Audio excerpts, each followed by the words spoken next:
बिस्मिल्लाहिर्रहमानिर्रहीम। मैं हूं आसिफ खान। तमाम देखने सुनने वालों को मेरा सलाम। तो आज भी सियासत का माहौल ख़ासा गर्म रहा। वज़ीर-ए-आज़म शहबाज शरीफ ने प्रेस कॉन्फ्रेंस की, इमरान खान सहाफ़ियों से मिले और उन्होंने भी इलेक्शन कमीशन और साथ साथ जो है हुकूमत पर ताबड़तोड़ हमले किए। और साथ नेब ने आज एक अहम मामले में नोटिस भिजवाए हैं। PTI के साबिक़ जो इस हुकूमत के जो 21 वज़रा थे उनको नोटिस भिजवाए हैं। जो 49 अरब रुपए का वो मलिक रियाज का मामला है, उसमें नोटिस भिजवाए हैं। तो लेकिन पहले आपको नाम बताएं कि किन को उनको तलब किया है। पहले मुराद सईद हैं, ग़ुलाम सरवर ख़ान है, आज़म खान सवाती हैं, परवेज़ खटक हैं, शेख रशीद हैं, फ़रोग़ नसीम है, अली अमीन गंडाफुर, अली ज़ैदी, उमर अयूब, महबूब सुल्तान, फैसल वाडा, हमाद अज़हर और साथ साथ जो शफ़क़त महमूद, खालिद मकबूल सिद्दीकी, एजाज़ शाह, शीरी मज़ारी, खुसरो बख्तियार और मियाँ मोहम्मद सोमरो, ये वो लोग हैं जिन्हें नोटिस जारी किए गए हैं और मुख्तलिफ़ तारीख़ें इन्हें दी गई है, उन्हें तलब किया गया है। और उसकी वजह क्या बनी है? उसकी वजह वही बनी है कि जो दिसंबर सन 2019 में मलिक रियाज हुसैन का जो बरतानिया की नेशनल क्राइम एजेंसी है उनके साथ मनी लॉन्ड्रिंग के मामले पर जो तस्वीर हुआ 14 करोड़ पाउंड पर, और फिर वो रकम जो 49 अरब रुपए बनती है वो हुकूमत पाकिस्तान को भिजवाई। और वफाकी काबीना, उस वक़्त इमरान खान की वफाकी काबीना ने इसकी मंजूरी दी और ये रकम बराह रास्त जो है वो मलिक रियाज के अकाउंट में मुंतकिल हो गई। तो इस पर एक पूरा स्कैंडल सामने आया कि रकम कैसे मुंतकिल हो गई, काबीना ने किस तरह मंजूरी दी गई, किसी को कानो कान खबर हुई नहीं हुई। तो इसमें बहुत सारे कानूनी पेचीदगियाँ और बहुत सारे मामलात सामने आए, बहुत सारे इल्ज़ामात लगे। तो अब नेब ने इस हवाले से इसकी तहकीक और तफ्तीश के लिए इन जो मलिक रियाज हैं उनके बेटे समेत जो 21 वज़रा हैं उन्हें तलब किया है, बाकायदा उन्हें नोटिस जारी कर दिए हैं। तो अब इसका नतीजा क्या निकलेगा तो यकीनन इसका तो अब आने वाला वक्त फैसला करेगा। इमरान खान ने आज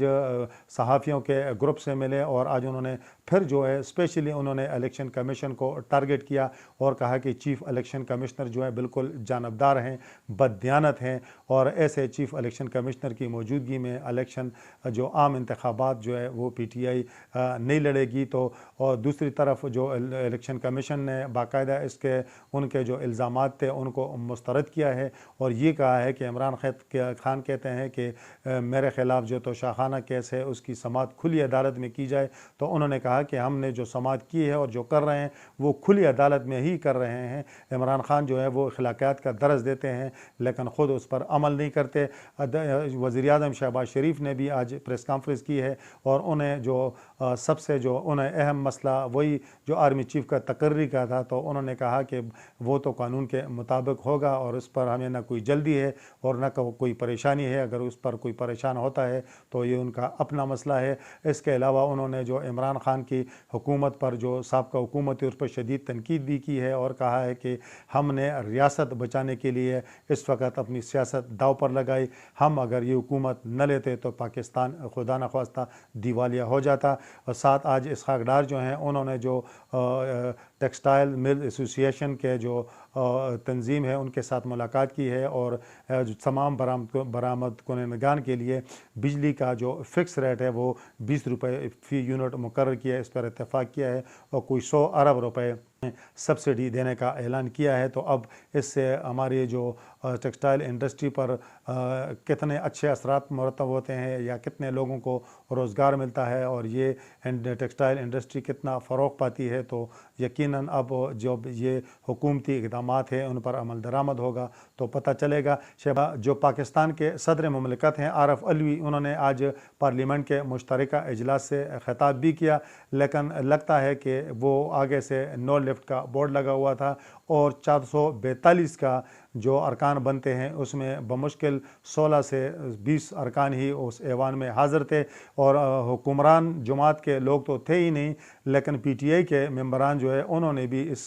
ان کے خطاب کو اہمیت نہیں دی، ورنہ صدر مملکت کا عہدہ اور صدر جو ہے وہ وفاق کی علامت ہوتا ہے، اور صدر کے عہدے کا کم از کم احترام ہونا چاہیے تھا۔ دوسرا یہ پارلیمنٹ کی توقیری کا جو تسلسل ہے وہ جاری ہے۔ آج اطہر من اللہ جو چیف جسٹس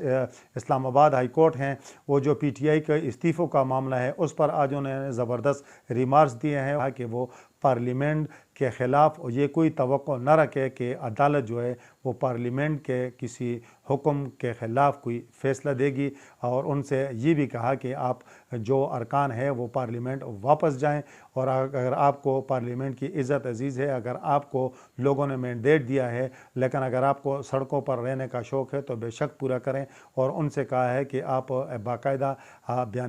ہمیں بیان حلفی دیں، تو تب اگر کہ آپ واپس جانے کی بیان حلفی دے دیں تو تب ہم اس کے کیس کی آگے سماعت کریں گے، ورنہ ہم عدالت اس کی سماعت ہی نہیں کرے گی۔ آج انہوں نے جو ریمارکس دیے ہیں وہ کافی سخت ریمارکس دیے ہیں۔ پی ٹی آئی جو ہے اب قسم کی آپ اس حکومت کا کہیں، یقیناً حکومت بھی اپنے ٹیکٹکس استعمال کرتی ہے، تو جس طرح اسپیکر قومی اسمبلی ہے انہوں نے پی ٹی آئی کے جو ممبران ہیں جس طرح ان کے استعفے منظور کیے ہیں، تو پی ٹی آئی مشکل میں پھنس گئی ہے۔ پی ٹی آئی والوں کا تو یہ خیال تھا کہ ہمارے سب کے استعفے منظور ہو گئے ہیں، لیکن اسپیکر نے سب کے استعفے منظور نہیں کیے، بلکہ 10 ارکان کے استعفے منظور کیے ہیں، جس پر ضمنی الیکشن کا شیڈول بھی جاری ہو چکے ہیں۔ اب پی ٹی آئی والے کہتے ہیں کہ یہ استعفے جو ہیں یہ مسترد کیے جائیں اور سب کے استعفے منظور کیے جائیں، اور استعفے کی منظوری کا اختیار یقیناً جو ہے اسپیکر جو ہے ان کی منظوری دے گا، تو تب الیکشن کمیشن ان پر ضمنی انتخابات کرائے گا۔ اب